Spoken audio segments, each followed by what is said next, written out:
UP में निजी schools और अभिभावक से जुड़ी बड़ी खबर सामने आ रही है, जहां प्राइवेट स्कूल को फीस बढ़ाने की अनुमति मिल चुकी है। माध्यमिक शिक्षा विभाग ने फीस बढ़ाने पर जो रोक लगी थी उसे हटाया गया है, क्योंकि महामारी एक्ट के तहत जो फीस बढ़ाने पर रोक लगाई गई थी, अब इसे हटा लिया गया है, क्योंकि महामारी एक्ट भी खत्म हो गई है।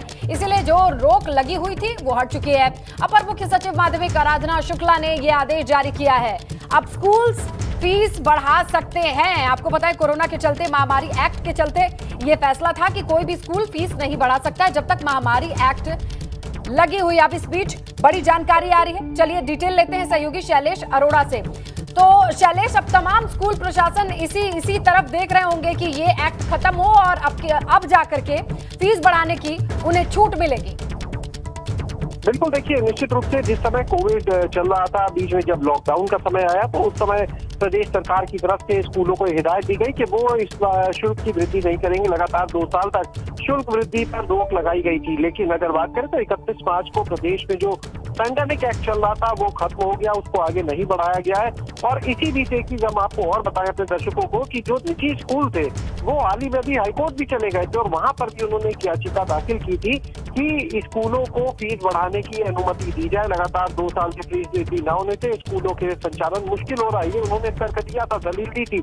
और इसके बाद अब अगर हम देखें तो अभी जब पैंडेमिक एक्ट खत्म हो गया तो यही हवाला दिया गया है शासनादेश में कि अब हालात जो है, जो केसेस हैं कोविड के वो कम हो रहे हैं, हालात बदले हैं। ऐसे में स्कूलों को फीस बढ़ाने की अनुमति दी जाती है, यानी जो रोक लगी थी फीस बढ़ाने पर उसको खत्म कर दिया गया है। हालांकि जो स्कूल अपनी फीस बढ़ाएंगे वो जो एक शिक्षा विभाग का नियम है उसके तहत बढ़ाएंगे, यानी जिसमें कि जो वर्तमान सूचकांक होता है, उपभोक्ता मूल्य सूचकांक होता है उसको, और जो छात्रों से शुल्क लिया जा रहा था जो आधार वर्ष का, उसमें अधिकतम 5% से ज्यादा वृद्धि नहीं होनी चाहिए। जो बेस होगा इसके लिए वो 2019-20 में जो फीस रखी गई थी उसी को माना जाएगा।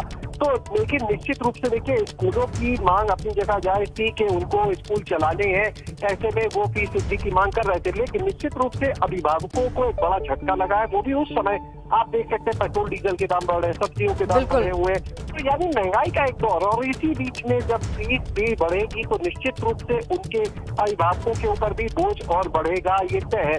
तो निजी स्कूलों की मांग अपनी जगह सही थी, वो अपनी मांग अपने यहाँ, क्योंकि स्टाफ की सैलरी तमाम चीजें उन्हें देखते हुए रख रहे थे। लेकिन अभिभावकों को झटका निश्चित रूप से इससे लगेगा।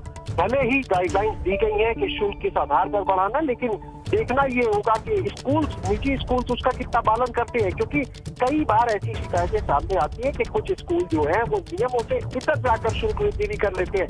हालांकि इसके लिए भी व्यवस्था की गई है। शासनादेश में जो एक्ट है शुल्क वृद्धि से जुड़ा हुआ, उसने एक व्यवस्था की है कि अगर कोई स्कूल नियम कानून से बाहर जाकर शुल्क वृद्धि करता है, यानी जो एक स्टैंडर्ड, जो एक मानक दिया है, फॉर्मूला दिया है, उससे बाहर जाकर वृद्धि करता है, तो उसके खिलाफ जिले की जो नियमन समिति है वहाँ शिकायत दर्ज कराई जा सकती है। इस तरह की उनको व्यवस्था दी गई है। लेकिन शासनादेश जारी हो गया है, सभी DIOS को। बिल्कुल शैलेश, अब ये आदेश हो गया है, देखना होगा कि स्कूल्स अब ये 5% जिस मार्जिन के साथ बढ़ाना है, इस पर कितनी वृद्धि होती है। हालांकि महंगाई के इस दौर में पेरेंट्स के ऊपर एक और महंगाई का बोझ बढ़ने ही वाला है, एक तरीके से देखा जाए। कुल मिला के शुक्रिया तमाम जानकारी के लिए।